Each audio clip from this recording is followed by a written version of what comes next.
What makes you so sure that the upside of the European equity markets can compensate the fall of the euro, especially for foreign investors? Okay, for foreign investors, it's another story because obviously they can hedge themselves back with futures or any way of hedging the currency. But for euro-based investors, well, the falling euro just boosts the bottom line of the earnings. So it's a mechanic effect that is positive. Second, you mentioned I was confident. I'm not confident, but a good feature of the central bank in general when they explain their measures to the markets, and a good point of the ECB in particular, is that they're preparing the markets on a very long period of time, and the market this time around has been prepared for months to have a QE going forward, and that is a major support. You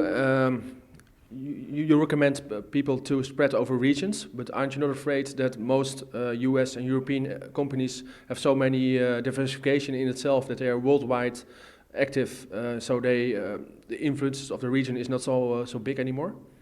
This is a good point. So first, let's remind that diversification is a key principle of managing portfolios, managing clients' money, managing investment for retail clients or institutions. So diversify away from one single risk, except if you're a gambler at a casino. If you're an investor, you have to spread the risk across different asset classes.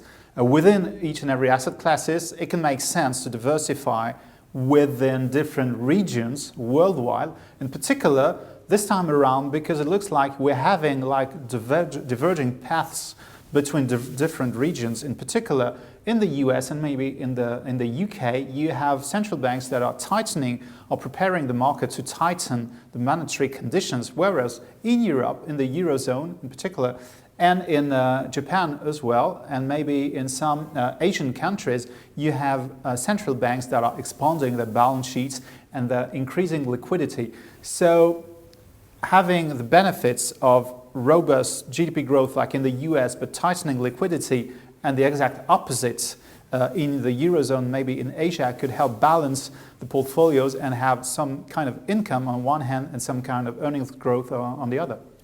Okay. One final question about black swans. In the past year, we have seen too many of them, unfortunately. Do you foresee any black swans for the coming year? So, by definitions, black swans are not predicted. So, I won't predict any. But maybe we can go just back to diversification, because we don't know what we obviously live in a risky world, and because we don't know what particular risk will materialize this year. Spreading your positions across different asset classes is a very basic principle that could be useful for any type of investor.